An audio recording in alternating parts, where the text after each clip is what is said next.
I told him to leave me alone. He smirked and said, "Then why did you call my private line?" I didn't have an answer for that. My name is Sienna Blake, and I'm 28 years old. I work as an architect in Seattle. This story is about how I accidentally called the wrong number and ended up tangled in the life of someone I was supposed to avoid at all costs. It started 3 months ago. I was at my office working late on a project deadline. My client had given me a number to call if I needed to reach him after hours. Important building permits had come through, and I needed his approval to move forward. I dialed the number from the business card he had given me. The phone rang twice before someone answered. Yes? The voice was deep, commanding. Definitely not my client. "Is this Mark Harrison?" I asked. "No," the voice said. "Who is this?" "I'm so sorry," I said. "Wrong number." I moved to hang up, but the voice stopped me. "Wait," he said. "How did you get this number?" "My client gave it to me," I said. "But clearly he wrote it down wrong." "This is a private line," the man said. "Very few people have access to it." "I apologize," I said. "I'll delete it right now." "What's your name?" the man asked. "Why does that matter?" I asked. "Because I want to know who called my private line," he said. "Sienna," I said. "Sienna Blake. I'm an architect. My client gave me what he thought was his after-hours number, but apparently made a mistake." "Sienna Blake," the man repeated. "My name is Adrian Cross." "I've never heard of you," I said. "That's probably for the best," Adrian said. There was something in his voice. Amusement, maybe. Or warning. "Well, Adrian Cross," I said, "I'm sorry for bothering you. I'll make sure this doesn't happen again." "See that you don't," Adrian said. Then he hung up. I stared at my phone, feeling like I had just had the strangest conversation of my life. I deleted the number and found my client's actual contact information. Moved on with my night. I thought that was the end of it. 2 days later, someone showed up at my office. A man in an expensive suit. He walked past the reception desk like he owned the place and stopped at my desk. "Sienna Blake?" he asked. "That's me," I said. "Who are you?" "I'm Marcus," he said.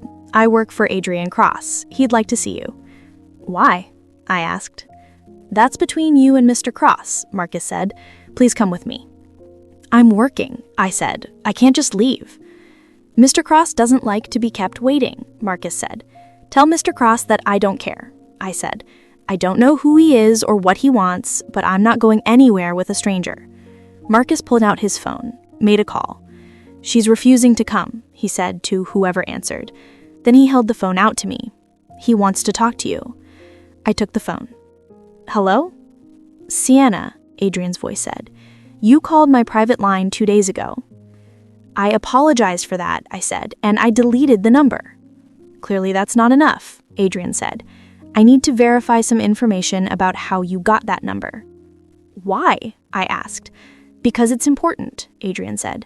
"Marcus will bring you to my office. We'll talk for 10 minutes, then you can leave." "What if I refuse?" I asked. "Then I'll have to assume you're more than just someone who dialed a wrong number," Adrian said. "And things will get complicated for you." "Are you threatening me?" I asked. "I'm protecting my interests," Adrian said. 10 minutes. That's all I'm asking." "Fine," I said. 10 minutes. I handed the phone back to Marcus and grabbed my bag. My boss looked concerned as I left with this strange man. Marcus drove me downtown to a building I recognized, Cross Industries headquarters. Adrian Cross was the CEO of a major tech company. I heard the name before, but knew nothing about him beyond headlines about his company's success. The building was impressive, all glass and steel. We went up to the top floor. Marcus led me to a massive office with floor-to-ceiling windows overlooking the city. Adrian was standing at those windows. He turned when we entered. He was younger than I expected, maybe 35, tall with dark hair and sharp features, wearing a suit that probably cost more than my rent. He had the kind of presence that filled a room. "Thank you for coming," Adrian said. "I didn't have much choice," I replied. "You can go, Marcus," Adrian said. Marcus left and closed the door behind him. He gestured to a chair. "Please sit." I sat. He sat across from me at his desk. Tell me exactly how you got my number, Adrian said. I told you on the phone, I said. My client, Mark Harrison, gave me what he said was his after-hours number. I called it to get approval for building permits. You called me instead. What's your client's full name? Adrian asked. Mark Harrison, I said. He's a real estate developer. I'm designing an office building for him. Adrian pulled out his phone, made a quick call. I need you to look into someone. Mark Harrison, real estate developer in Seattle. Find out everything about him and his connection to Sienna Blake. He hung up.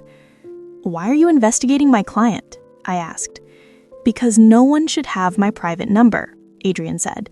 If this Harrison gave it to you accidentally, I need to know how he got it. Maybe you just have a similar number, I suggested. Maybe Harrison meant to write down his own number and transpose some digits. I don't believe in coincidences, Adrian said. There was something intense about the way he looked at me, like he was trying to read my mind. Can I go now? I asked. I've told you everything I know. Not yet, Adrian said. I need you to do something for me. What? I asked. I need you to give me your phone, Adrian said, so my team can verify you deleted my number. Absolutely not, I said. That's an invasion of privacy. Then we have a problem, Adrian said, because I can't let you leave until I'm certain my number isn't saved anywhere. This is ridiculous, I said, standing up. I don't know who you are or why your phone number is so important, but I'm not giving you my phone. I walked toward the door. It was locked. I tried the handle again. It wouldn't open. You locked me in? I demanded. A precaution, Adrian said. Sienna, I need you to understand something. My private line is for emergencies only. The fact that you called it means either you're involved in something you shouldn't be, or someone is using you to get to me. Neither of those scenarios is good for you. I'm not involved in anything, I said. I'm an architect. I design buildings. That's it. Then prove it, Adrian said. Let my team verify your phone. Fine, I said. I pulled out my phone and threw it on his desk. Happy? Adrian picked up my phone, called someone. Send tech up, he said. A few minutes later, a woman in glasses came in. Adrian handed her my phone. Do a full scan, he told her. Check for any hidden contacts, deleted calls, anything that links to my number. The woman nodded and left with my phone. How long is this going to take? I asked. Not long, Adrian said. Would you like some coffee while we wait? I don't want coffee, I said. I want to leave. We sat in tense silence. I was angry and scared and confused. After about 15 minutes, the tech woman came back. She's clean, the woman said. No trace of your number anywhere. She really did delete it. Good, Adrian said. Thank you. The woman left. Adrian slid my phone across the desk to me. I apologize for the inconvenience, he said. Can I go now? I asked. Yes, Adrian said. Marcus will drive you back to your office. I grabbed my phone and stood up. The door was suddenly unlocked. I walked out without looking back. Over the next week, I tried to forget about the whole strange incident, but I kept thinking about Adrian Cross, about the way he had looked at me, about how he had locked me in his office and made me prove my innocence. It was unsettling, but also kind of thrilling in a way I didn't want to admit. 10 days after that meeting, I saw him again. I was at a coffee shop near my office when he walked in. He saw me immediately. His eyes locked onto mine across the crowded room. He walked over. Ms. Blake, he said. Mr. Cross, I replied. What are you doing here? Getting coffee, Adrian said. Same as you. This is a long way from downtown, I pointed out. I had a meeting nearby, Adrian said. May I sit? Do I have a choice? I asked. You always have a choice, Adrian said. He sat down anyway. I did more research on you, he said. Found out you're quite talented. You've designed some impressive buildings. You've been stalking me? I asked. Due diligence, Adrian corrected. I needed to make sure you were who you said you were. And? I asked. And you're clean, Adrian said. an architect with a good reputation, no criminal record, no suspicious connections. So I'm sorry for how I treated you." "You locked me in your office," I said. "That's not normal." "I know," Adrian admitted, "but my life isn't normal. I have enemies, people who would use anyone close to me to get what they want." "I'm not close to you," I pointed out. "I called the wrong number once." "I know," Adrian said, "but I had to be sure." He stood up. "I really am sorry," he said. "If there's anything I can do to make it up to you, let me know." Then he left. I sat there holding my coffee, feeling confused. 2 days later, my client, Mark Harrison, called me. "Sienna, we need to talk," he said. His voice sounded stressed. "What's wrong?" I asked. "Did you give someone my information?" Harrison asked. "Who specifically?" I asked. "Someone from Cross Industries called me," Harrison said. "Started asking questions about how I know you, about our business relationship. They were investigating me."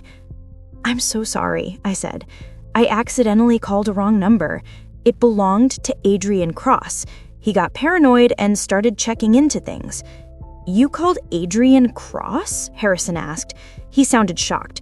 "Do you know who he is?" "I know he's a tech CEO," I said. "He's more than that," Harrison said. "Sienna, Adrian Cross is one of the most powerful men in Seattle. He's also known for being ruthless. You don't want to be on his radar." "I'm not trying to be," I said. "It was an accident." "Well, now he's investigating me," Harrison said. "Do you know how bad that is for my business? People hear Adrian Cross is looking into me and they start assuming I did something wrong." "I'll fix it," I said. "I'll call him and tell him to stop." "Don't call him," Harrison warned. "Just stay away from him." That night, I couldn't sleep. I kept thinking about what Harrison had said, about Adrian being ruthless, about him ruining people. I had to fix this. So I did something stupid. I called Adrian's private line. I still had it memorized, even though I had deleted it. He answered on the first ring. "Sienna?" he said. He knew it was me. "How did you know?" I asked. "This is my private line," Adrian said. "Only a handful of people have it. When it rings, I know exactly who's calling based on the number." "I told you I deleted it," I said. "Yet here you are, calling me again," Adrian said. I could hear the amusement in his voice. "I need you to stop investigating my client," I said. "He's freaking out. His business is suffering because people know you're looking into him." "I was just being thorough," Adrian said. "I'm done now anyway. He's clean." "Then tell people that," I said. "Let them know you investigated him and found nothing wrong." "Why would I do that?" Adrian asked. "Because I'm asking you to," I said. "Because you made this mess by being paranoid about a wrong number." There was silence on the line. "Are you at home?" Adrian asked. "Yes," I said.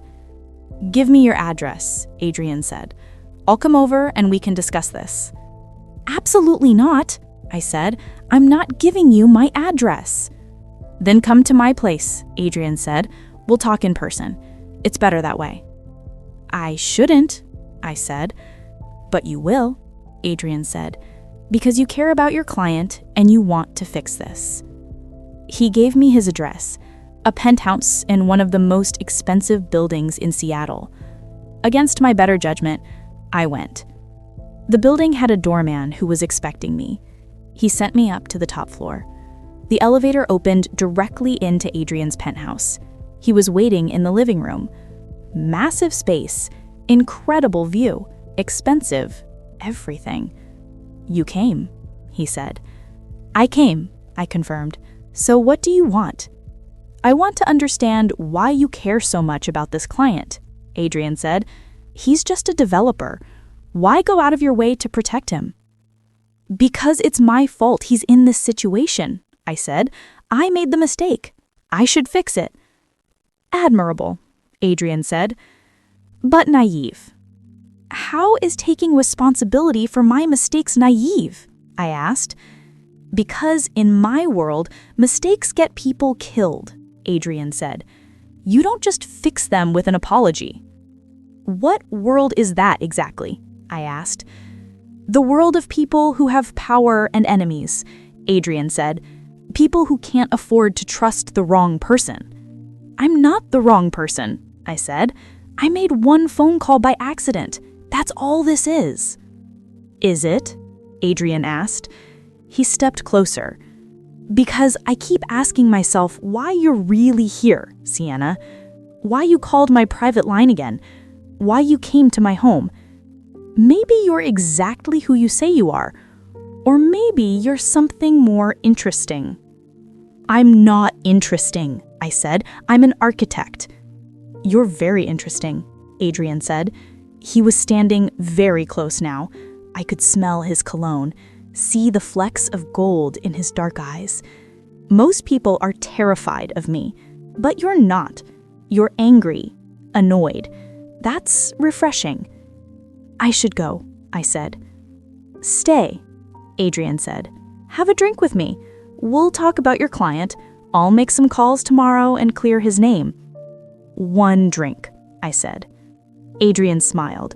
It was the first real smile I had seen from him. It transformed his whole face. He made drinks, and we sat on his couch. Talked for hours. He told me about his company, about the pressure of running a tech empire. I told him about my work, about designing buildings that would last generations.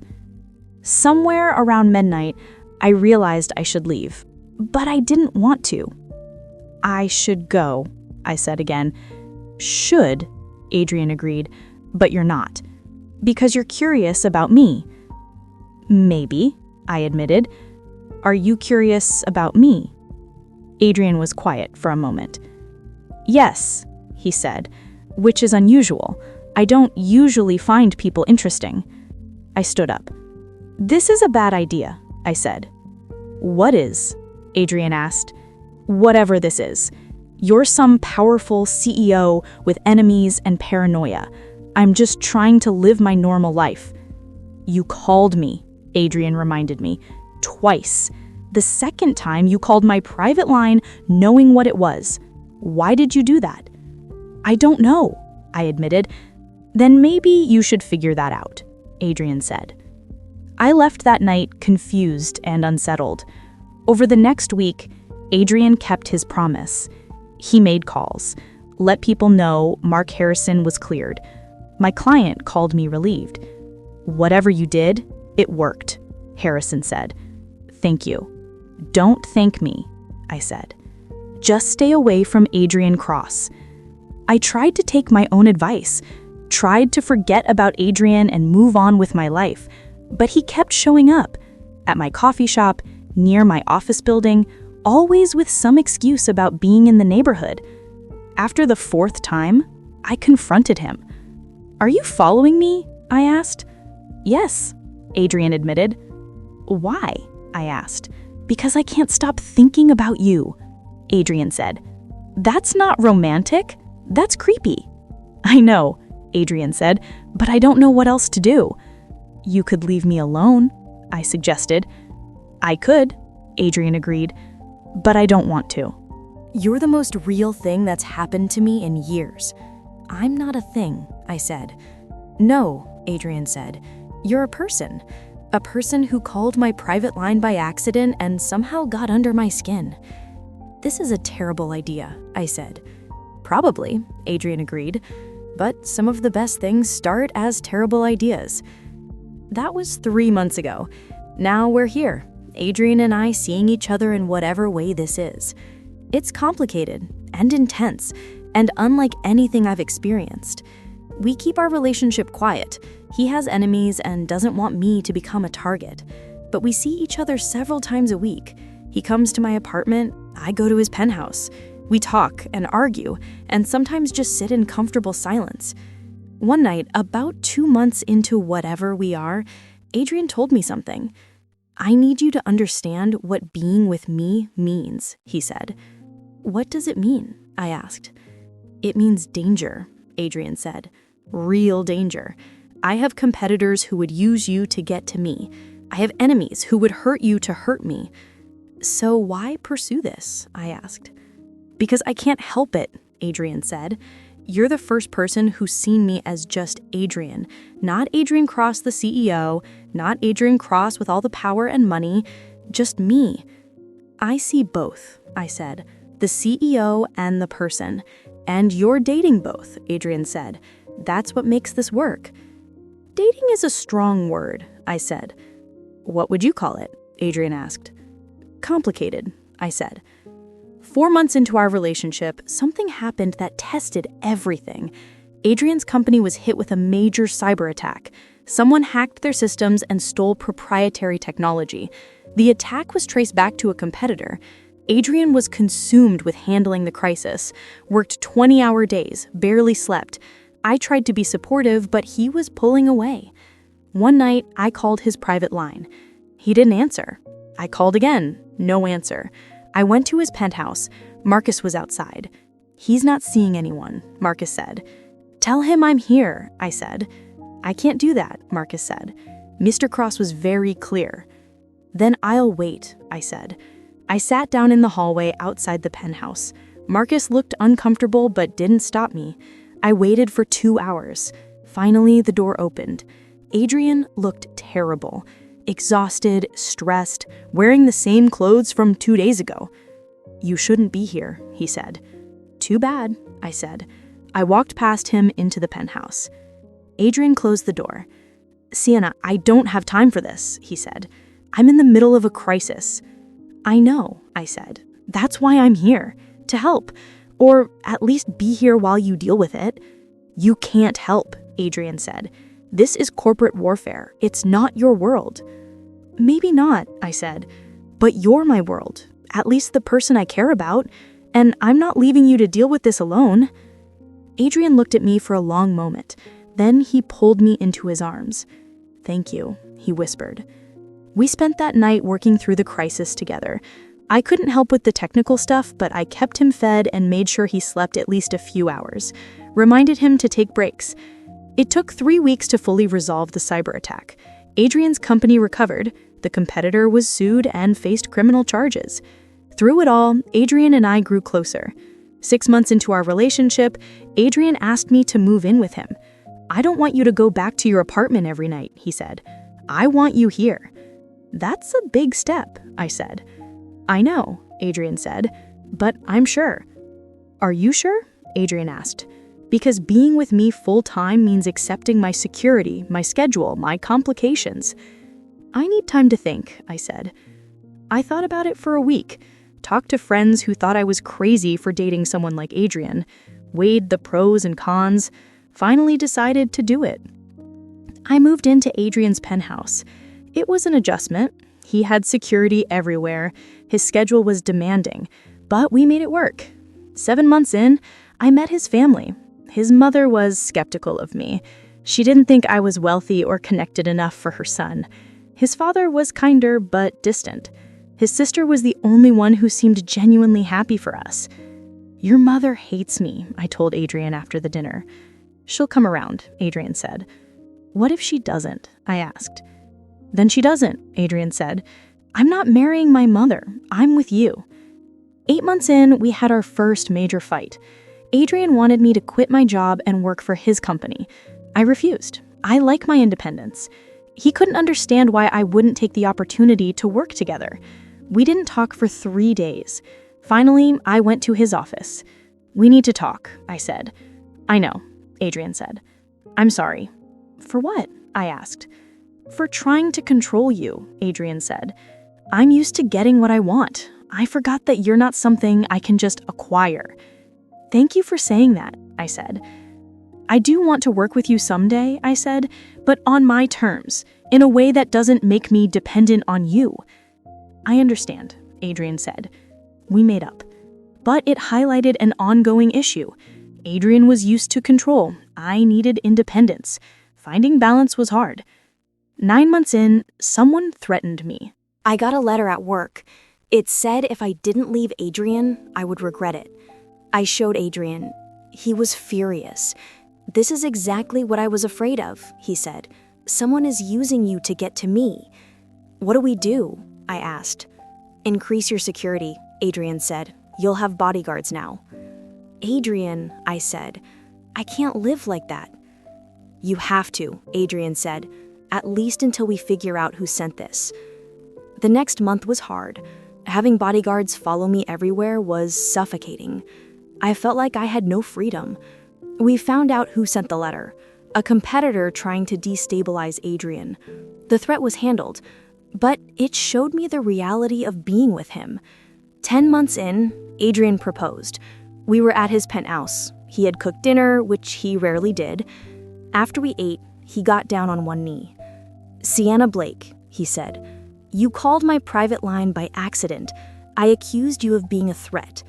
We started this in the strangest way possible, but somehow we work. Will you marry me?" I stared at him. "I love you," Adrian continued. "I know this life isn't easy. I know I'm demanding and paranoid and complicated, but I promise to spend every day trying to be worthy of you." "Yes," I said, "I'll marry you." We got married 3 months later. Small ceremony with just close friends and family. In my vows, I talked about wrong numbers and private lines and how sometimes mistakes lead to the right place. In his vows, Adrian talked about trust and letting someone in when you've built walls to keep everyone out. 1 year after calling that wrong number, we were building a life together. It wasn't easy. Adrian's world was complicated, but we were committed to making it work. That's what I tell people when they ask how we met. I'd called the wrong number, he was paranoid and investigated me, I got mad and called him again to yell at him. Somehow, that turned into love. It sounds crazy. It is crazy, but it's our story, and I wouldn't change it for anything. But our story didn't end with the wedding. That was just the beginning of figuring out how to actually be married. The first year of marriage was harder than I expected. We had gotten engaged quickly, married quickly, and suddenly we were navigating real life as husband and wife. Adrian's work demanded everything. He traveled constantly. Board meetings in New York, investor presentations in Silicon Valley, international deals that required him to be in Tokyo or London for weeks. I understood his work was important, but I also felt alone. One night, 3 months after our wedding, Adrian called from Singapore. "I miss you," he said. "Then come home," I said. "I can't," Adrian said. "This deal is too important." "Your deals are always too important," I said. "Sienna," he said, "that's not fair." "Isn't it?" I asked. "Adrian, we've been married for 3 months. You've been home for maybe 6 weeks total." "That's the job," Adrian said. "You knew what you were signing up for." "Did I?" I asked. "Because it feels like I married someone who's never actually here." We fought. He hung up on me. I cried myself to sleep. The next morning, Adrian showed up at the penthouse. "I thought you were in Singapore," I said. "I was," Adrian said. "I caught a red-eye home. Because we need to talk, and I can't do it over the phone." We sat down and really talked. About expectations, about balance, about what marriage meant to both of us. "I need you to understand something," Adrian said. "My company isn't just my job. It's my legacy. It's what I've built from nothing. I can't just walk away from that." "I'm not asking you to walk away," I said. "I'm asking you to be present when you're home, to choose us sometimes, instead of always choosing work." "You're right," Adrian said. "I've been putting work first. That needs to change." We made agreements. Adrian would limit his travel to 2 weeks per month maximum. When he was home, work stayed at the office. We would have date nights and weekends that were just about us. It helped, but it was an ongoing negotiation. 6 months into our marriage, my career hit a new level. I was offered a position as lead architect on a major project, a sustainable housing complex that would be the largest in the Pacific Northwest. It was my dream project. But it required intense commitment, long hours, travel to construction sites. Adrian was supportive at first, then he realized what it meant. We barely saw each other. We were both working constantly, both exhausted, both stretched thin. One night, we both came home at 10 p.m. Neither of us had eaten dinner. "We're failing at this," I said. "At what?" Adrian asked. "At being married," I said. "We're roommates who occasionally see each other, not partners." Adrian sat down heavily. "You're right," he said. "Something has to change." "But what?" I asked. "We both have careers we care about. We can't just quit our jobs." "We need help," Adrian said. "A housekeeper, someone to handle the things we don't have time for." "That feels like avoiding the real problem," I said. "The real problem is that we're both workaholics who don't know how to balance our relationship with our ambitions." "So we learn," Adrian said, "together." We went to counseling, a therapist who specialized in high-achieving couples. She helped us understand that we were both afraid of slowing down, afraid that if we weren't constantly working, we would lose what we had built. "You're both operating from a place of scarcity," the therapist said. "Adrian, you think if you stop working, you'll lose your company. Sienna, you think if you turn down opportunities, you'll never get them again. But the reality is that you're both successful enough to make choices." That was a turning point. We started making different choices. I said no to some projects. Adrian delegated more at work. We protected our time together. 8 months into marriage, Adrian's ex-girlfriend came back into his life. Her name was Victoria. They had dated for 2 years before me. She was everything I wasn't. Old money, connected, from Adrian's world. She called Adrian asking to meet for coffee. She said she was in town and wanted to catch up. Adrian told me about it. "I trust you," I said, "but I don't trust her." "That's fair," Adrian said. "Do you want me to say no?" "I want you to be honest with me," I said. "If you meet her, tell me. If she says anything that concerns you, tell me." Adrian met Victoria for coffee. She spent the entire time trying to convince him to leave me. She told him I wasn't good enough for him, that I didn't understand his world, that he should be with someone from his own social class. Adrian told me everything. "I want to be angry," I said, "but mostly I'm just sad for her." "Why sad?" Adrian asked. "Because she's so focused on status and wealth that she can't see what actually matters," I said. "Connection, love, partnership. That's why I chose you," Adrian said. "You see past all the surface stuff." 9 months into marriage, we faced our biggest challenge yet. Adrian's company was being investigated for potential antitrust violations. It was a politically motivated attack by competitors, but it threatened everything he had built. Adrian became consumed with the investigation. He barely ate, rarely slept, worked 20-hour days with lawyers and PR teams. I tried to support him, but he was shutting me out. One night, I found him in his home office at 3 a.m. "Come to bed," I said. "I can't," Adrian said. "If I don't fix this, I lose everything." "You're going to make yourself sick," I said. "I don't have a choice," Adrian said. "You always have a choice," I said. "You're choosing to handle this alone instead of letting me help." "How can I help?" Adrian asked. "This is corporate law and politics. It's not your world." "I can help by being here," I said, "by making sure you eat and sleep, by reminding you that you're more than your company." Adrian broke down, actually broke down crying. I held him while he released months of stress and fear. After that night, things changed. Adrian let me in, let me help him through the crisis. The investigation took 6 months to resolve. Adrian's company was cleared of all charges. It was politically motivated harassment, just like he suspected. Through it all, our marriage got stronger because we faced it together. 1 year into marriage, we started talking about kids. "Do you want children?" Adrian asked one night. "Eventually," I said. "Do you?" "I do," Adrian said, "but I'm scared." "Of what?" I asked. "Of being a bad father," Adrian said. "My dad was never around. He chose work over family. I don't want to be like that." "You won't be," I said, "because you already know what not to do." "But what if I can't balance everything?" Adrian asked. "What if I fail at being a father the way I've failed at other things?" "You haven't failed at anything," I said, "and we'll figure out parenting together, just like we figured out everything else."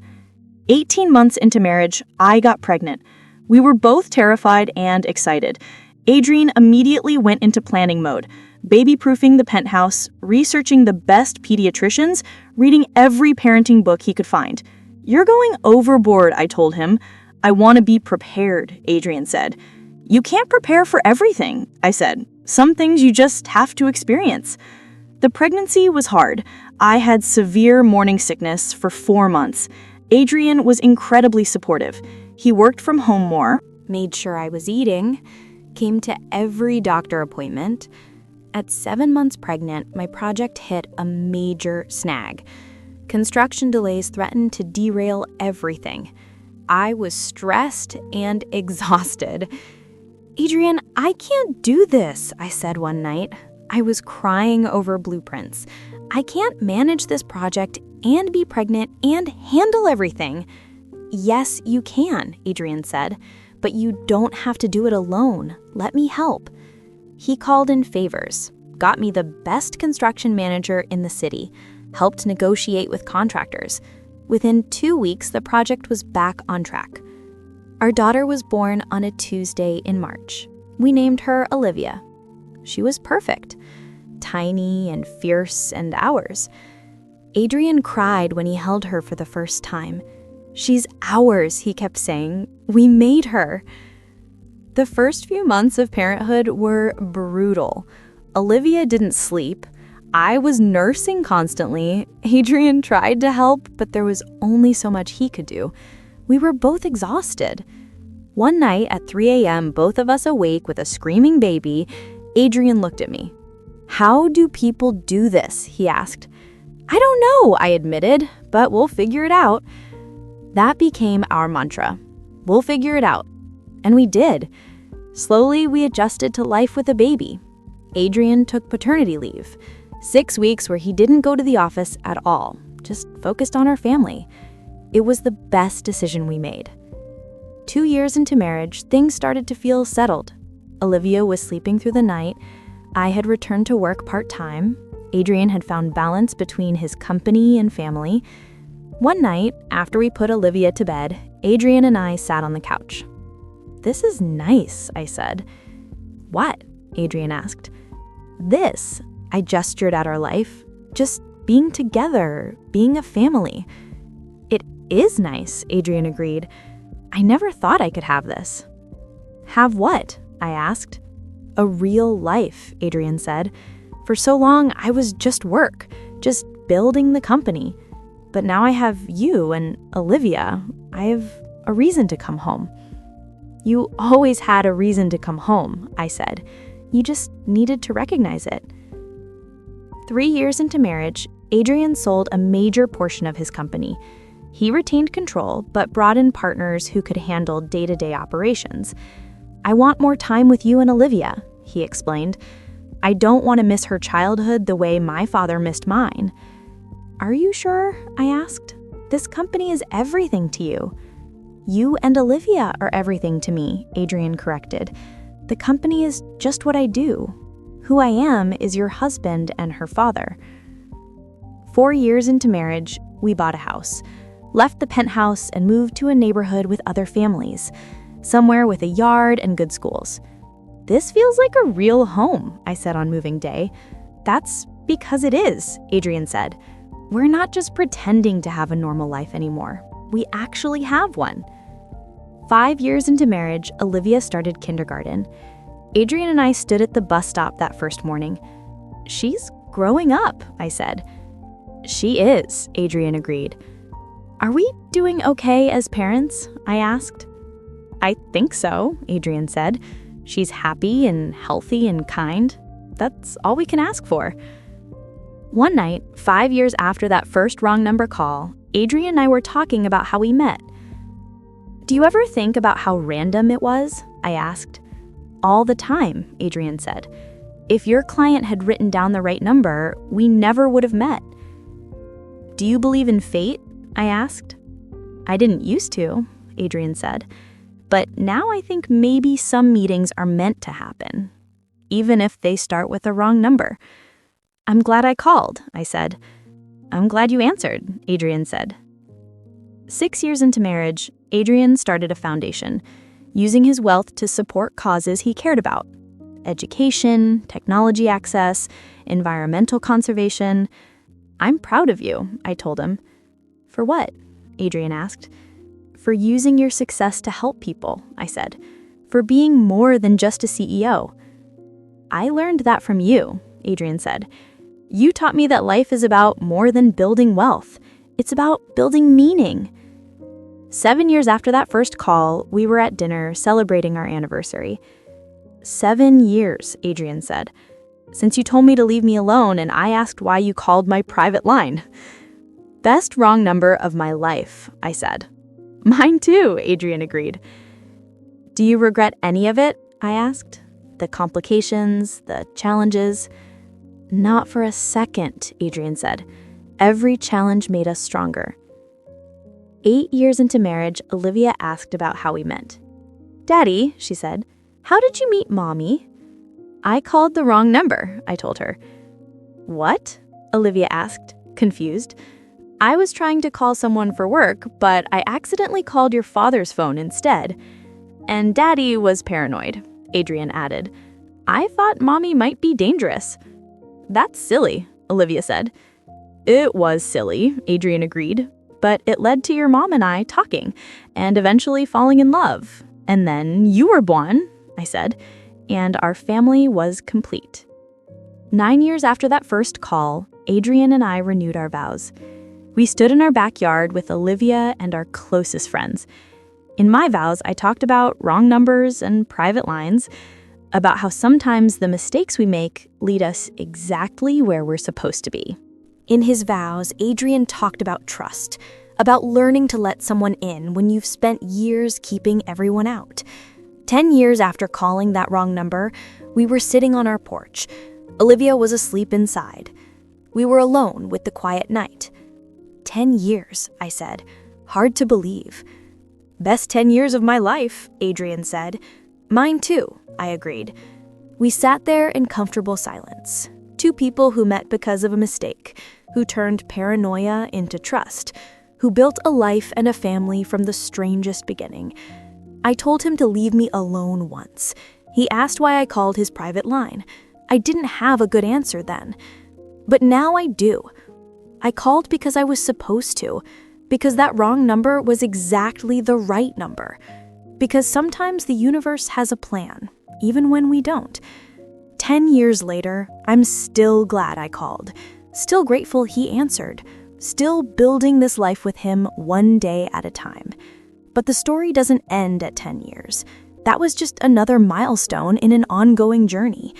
Year 11 brought new challenges. Adrian's mother passed away. Despite their complicated relationship, he was devastated. He withdrew into himself, stopped talking about how he felt, just worked constantly to avoid grieving. I can't do this, he finally said one night. Do what? I asked. Feel this, Adrian said. It hurts too much. That's grief, I said. You have to feel it to move through it. I don't want to feel it, Adrian said. Then I'll feel it with you, I said. We sat together while he cried, talked about his mother, about their difficult relationship, about regrets and missed opportunities. It took months for Adrian to process his grief, but we got through it together. Year 12 brought challenges for me. My father had a stroke. I had to fly back to Oregon to be with my family. Adrian couldn't come immediately because of work obligations. I was angry about that. You should be here, I told him over the phone. I know, Adrian said. I'm sorry. I'll be there as soon as this meeting ends. That's not good enough, I said. My dad might die and you're in a meeting. Sienna, Adrian said. I'm doing the best I can. Your best isn't enough, I said. Then I hung up. Adrian showed up 6 hours later. He had left the meeting, chartered a plane, flown to Oregon immediately. I'm here, he said when he walked into the hospital. I'm sorry I wasn't here sooner. My dad survived. Adrian stayed with me for 2 weeks. We learned something important. When it mattered most, we chose each other, even when it was hard. Year 13 brought financial stress, not because we didn't have money, but because I wanted to start my own architecture firm. It would require significant investment and probably wouldn't be profitable for years. I don't want to use your money, I told Adrian. Why not? Adrian asked. We're married. My money is our money.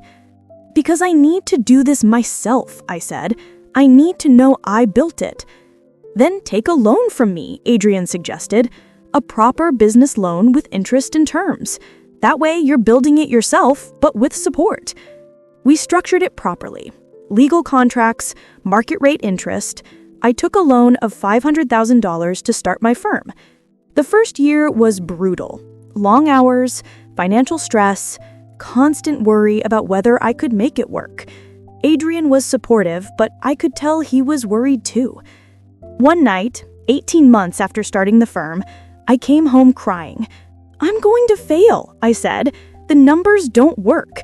I can't make this profitable. You're not going to fail, Adrian said. Give it time. I've given it time, I said. Maybe I'm just not cut out to run a business. That's not true, Adrian said. You're brilliant. You're just impatient. He was right. By year 2, my firm started turning a profit. Small projects led to bigger ones. I hired 3 employees, built a reputation, became known for sustainable, innovative design. 3 years after starting my firm, I was able to pay Adrian back his loan, in full, with interest. You did it, he said. I did it, I confirmed. I'm proud of you, Adrian said, but I always knew you would succeed. Year 15 after that first call brought a scare. Adrian had chest pains. We rushed to the hospital. Tests showed a minor heart issue, not life-threatening, but a warning sign. You need to slow down, the doctor said. Less stress, better diet, regular exercise. Adrian, you're only 49, I said, but you're living like you're trying to kill yourself. I know, Adrian admitted. I'll make changes. He did. Started exercising daily, ate better, delegated more at work, focused on what actually mattered: family, health, living instead of just working. Year 16 brought joy. Olivia, now 12, asked if she could learn about architecture. I want to be like Mom, she told Adrian. I want to design buildings. My heart melted. Adrian was thrilled. That summer, I took Olivia to construction sites, showed her how buildings were designed and built. She loved it. Maybe we'll work together someday, Olivia said. Maybe, I agreed. Year 17 after that first call brought another expansion. Adrian's foundation had grown significantly. He was using his wealth to make real impact. Education programs, environmental initiatives, technology access for underserved communities. This is what I was supposed to do, Adrian told me one night. Build wealth so I could use it to help people. I'm proud of you, I said. You've become the person you were meant to be. I couldn't have done it without you, Adrian said. You taught me what actually matters. Year 18 brought grandchildren. Olivia was only 14, but Adrian's sister had twins. We became aunt and uncle. Taking care of those babies reminded us of when Olivia was small. Do you want more kids? Adrian asked one night. I'm 46, I said. That ship has probably sailed. But if it hasn't? Adrian asked. Then maybe, I said. We're good parents. We could do it again. We tried for another baby. It didn't happen. But that was okay. We had Olivia. We had each other. We had built a life we were proud of. Year 19 brought a full circle moment. I got a call from Mark Harrison, the client who had given me the wrong number all those years ago. Sienna, he said, I need an architect for a major project. I'd like to hire your firm. I took the meeting, told Adrian about it. You should definitely work with him, Adrian said. He's the reason we met. I took the project, worked with Harrison to design a sustainable housing complex. At the project completion party, I introduced Harrison to Adrian formally. We've never actually met, I said, even though you're responsible for us meeting. I gave her the wrong number, Harrison said to Adrian. Best mistake I ever made, Adrian said. 20 years after that first wrong number call, we threw a party. 20 years since I had dialed Adrian's private line by accident. In my speech, I talked about wrong numbers and paranoia, and how sometimes the strangest meetings lead to the greatest loves. In his speech, Adrian talked about trust and walls and learning to let someone in. Olivia, now 16, rolled her eyes at our sentimentality, but I saw her wipe away tears. 20 years, Adrian said to me after everyone left. 20 years since you called my private line.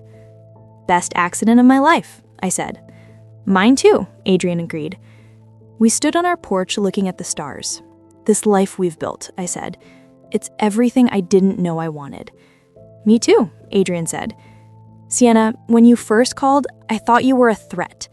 Turns out you were. You were a threat to the walls I had built, to the isolation I had accepted. You broke through all of that. Good, I said, because you needed someone to break through. We all do, Adrian said. We all need someone who sees past the defenses. Looking back on 20 years, I'm amazed by the journey. From a wrong number to a marriage, from paranoia to trust, from two separate lives to one shared life. I told him to leave me alone once. He smirked and asked why I called his private line. I called because I needed to yell at him, but I stayed because I fell in love. 20 years later, I'm still here, still calling his private line when I need him, still grateful he always answers. That's what love is, answering the call. Every time. Even when it's inconvenient, even when you're busy, even when it's hard. Adrian answers my calls. I answer his. And together, we've built something beautiful from the strangest beginning. A wrong number that became the right number. A paranoid CEO who learned to trust. An architect who fell in love with someone from a completely different world. 20 years of figuring it out. 20 years of choosing each other. 20 years of answering the call. And hopefully, many more years to come. 21 years after that first call brought new revelations. Adrian and I were having dinner when he said something that surprised me. I've been thinking about retiring, he said. From the company? I asked. From everything, Adrian said. I'm 55. I've spent 30 years building businesses. Maybe it's time to do something different. What would you do? I asked. Travel with you, Adrian said. Spend more time with Olivia. Work on the foundation. Actually enjoy the wealth I've built instead of always trying to build more. I love that idea, I said. 22 years after the wrong number, we took a year off, traveled the world. Europe, Asia, South America. Olivia came with us when she could, taking breaks from college. This is the life, I said one day in Italy. We were sitting at a cafe in Florence. No work stress, just being together. It is, Adrian agreed. Why did it take us so long to do this? Because we were too busy working, building careers and companies. Now we get to enjoy what we built. 23 years in, we moved again, downsized from the family house to a smaller place downtown. Olivia was in college. It was just the two of us. This feels like coming full circle, I said. We started in a penthouse downtown. How so? Adrian asked. We started in your penthouse, then moved to the suburbs to raise Olivia. Now we're back downtown, just us again. It does feel right, Adrian agreed, like the next chapter. 24 years after calling that wrong number, Adrian fully retired, sold his remaining stake in the company, became a full-time philanthropist. How does it feel, I asked, being completely done with the corporate world? Free, Adrian said. For the first time in my adult life, I don't have quarterly earnings to worry about. No board meetings, no shareholders, just me deciding how to spend my time. And what do you want to spend your time on? I asked. You, Adrian said. Our family, making a difference. That's all that matters now. 25 years after that first wrong number, we celebrated our anniversary big. Renewed our vows again, this time with Olivia as our witness. In my vows, I talked about 2.5 decades of growth, from strangers to lovers to partners to parents to best friends. In his vows, Adrian talked about how I saved him, not from danger, but from a life that was empty despite being full. You gave me purpose beyond profit, Adrian said. You taught me that success isn't measured in dollars, but in moments, in love, in family, in making a difference. 26 years in, Olivia graduated college, top of her class in architecture. She had job offers from major firms, but she chose to join my company. "Mom, I want to work with you," Olivia said. "Build the firm together." "You don't have to do that," I said. "You should forge your own path." "This is my own path," Olivia said. "Learning from you, working alongside you, eventually, maybe taking over." Adrian was emotional watching us work together. "Our daughter is amazing," he said. "She is," I agreed. "We made a good human." "We did," Adrian said. "And watching her become an architect like you, it's perfect." 27 years after The Wrong Number, Adrian's father passed away. Despite their complicated relationship, Adrian grieved. "We've lost both my parents now," he said. "It makes you think about mortality, about legacy." "What do you want your legacy to be?" I asked. "Not the company," Adrian said. "That'll exist long after I'm gone. Or it won't. Either way, it's not what I want to be remembered for." "So what then?" I asked. "I want to be remembered as someone who was loved," Adrian said. "Who loved well. Who made a difference in individual lives, not just markets." "You are that person," I said. "You have been for years." 28 years in, we started writing a book together about building a marriage, about balancing careers and family, about finding what matters. "It's not a how-to," I said, more like, this is what we learned. Adrian agreed. "We've made so many mistakes," he said, "but we learned from them. That's worth sharing." The book took 2 years to write. We published it on our 30th anniversary. It became a surprise bestseller. Apparently, our story resonated with people. 30 years after I called that wrong number, we stood on our balcony. 30 years, Adrian said. 3 decades since you accidentally called my private line. "And I accused you of being a threat," I said. "You were a threat," Adrian said. "To my carefully controlled life, you disrupted everything." "Good," I said. "You needed disrupting." We looked out at the city, reflected on 30 years of growth and change. "Do you ever think about alternate timelines?" Adrian asked. "What do you mean?" I asked. "What if you had called the right number that night?" Adrian asked. "What if we never met?" "All the time," I admitted. "I think about the life I would have had. Probably married someone safe, had a decent career, been fine." "Just fine," Adrian said. "Not extraordinary." "What about you?" I asked. "What would your life have been?" "Empty," Adrian said.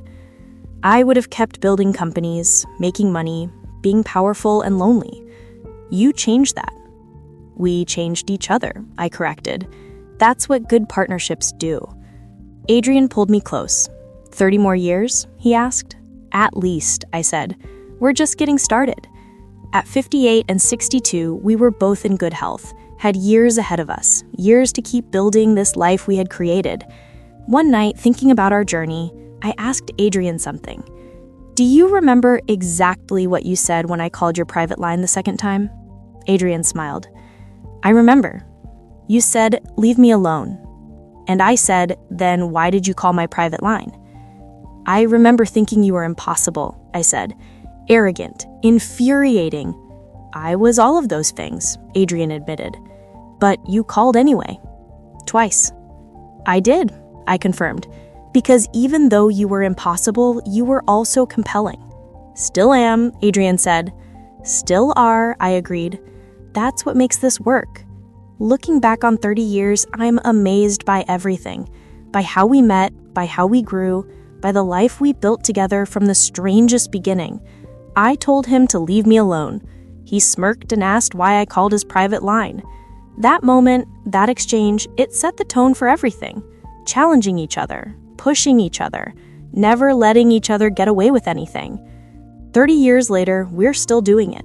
Still challenging, still pushing, still growing. That's the secret. Not finding someone perfect, but finding someone who makes you want to be better, who challenges you, who sees you completely and loves you anyway. Adrian is that person for me. I'm that person for him. And together, we've built something extraordinary from a wrong number call. Sometimes I tell people that I accidentally called the wrong number, They laugh and say, "How romantic."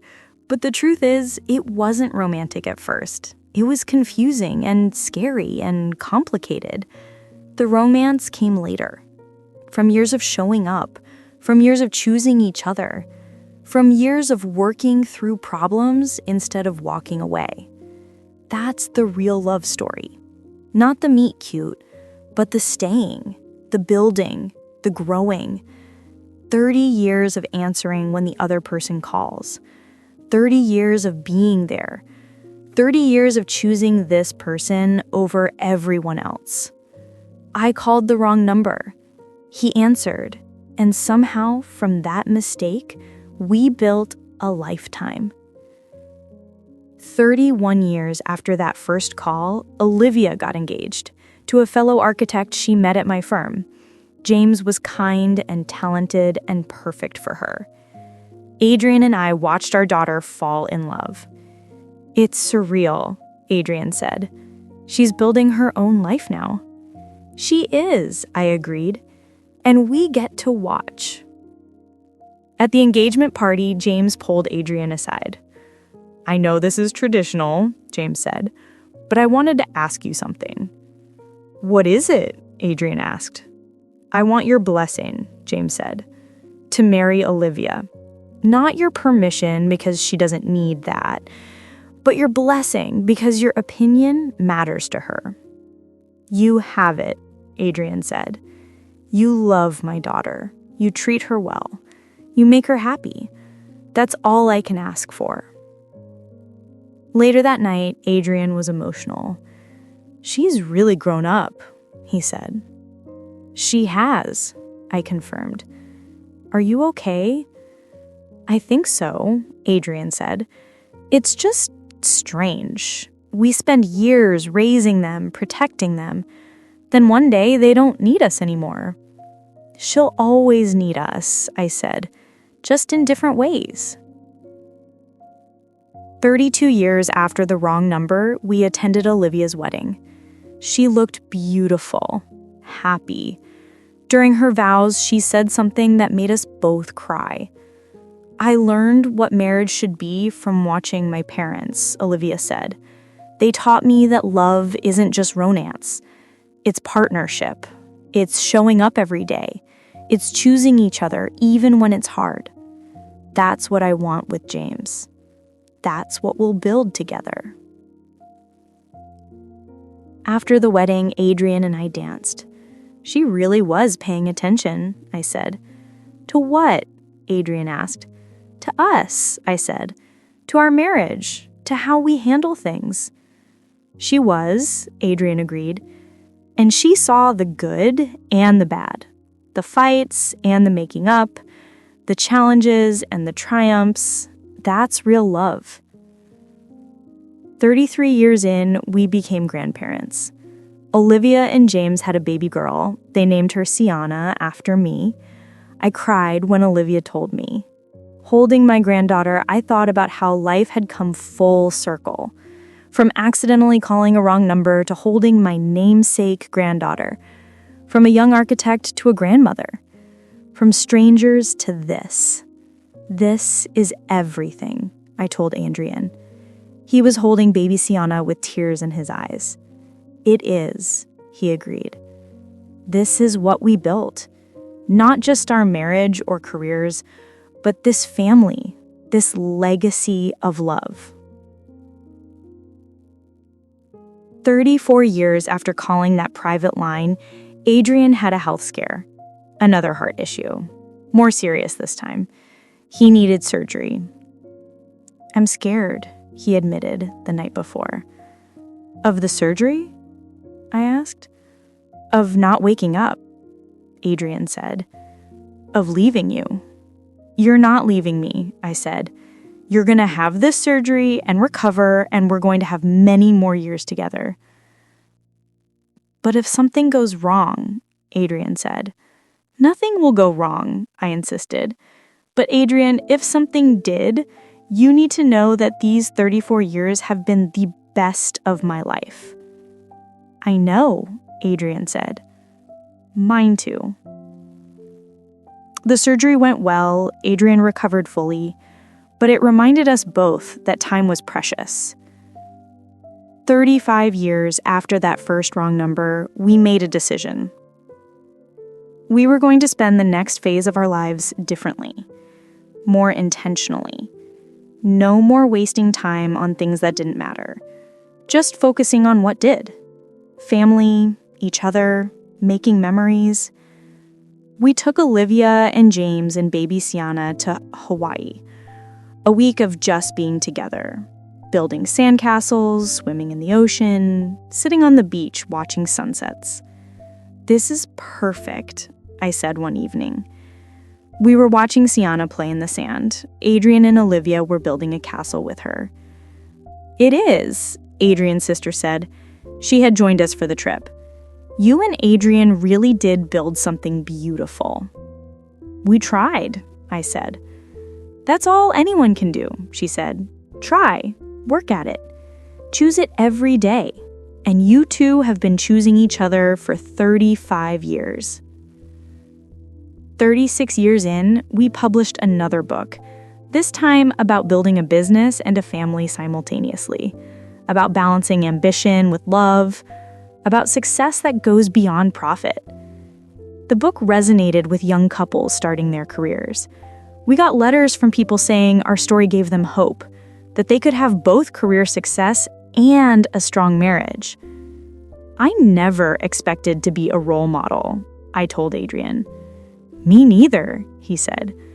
"But if our story helps people, that's good." 37 years after calling that private line, we were sitting on our balcony. It had become our favorite place to reflect. 37 years, I said. Almost 4 decades. "Almost," Adrian agreed, "and I'd do it all again." "Even the hard parts?" I asked. "Especially the hard parts," Adrian said. "They taught us how to be strong together." We sat in comfortable silence, watching the city below, thinking about everything we had been through. "Do you remember that first conversation?" Adrian asked, "when you called my private line?" "I remember," I said. "I was nervous. You were intimidating." "I was paranoid," Adrian said. "Thought you might be a corporate spy or something." "I was just an architect with the wrong number," I said. "You were so much more than that," Adrian said. "You just didn't know it yet." "Neither did you," I pointed out. "True," Adrian admitted. "I thought I knew what I wanted. Success, power, control. But you showed me what I actually needed." "What was that?" I asked. "Connection," Adrian said. "Real human connection. Love that wasn't transactional. Partnership that wasn't about gain. You gave me all of that." "You gave me all of that too," I said. "You taught me to take risks, to build something big, to not settle for safe." "We taught each other," Adrian said. "That's what the best partnerships do." 38 years after that wrong number call, we slowed down even more.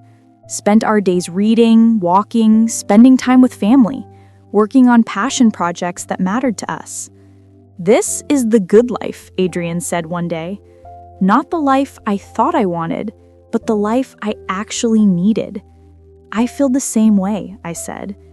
"When I was 28, working too much and calling wrong numbers, I never imagined this."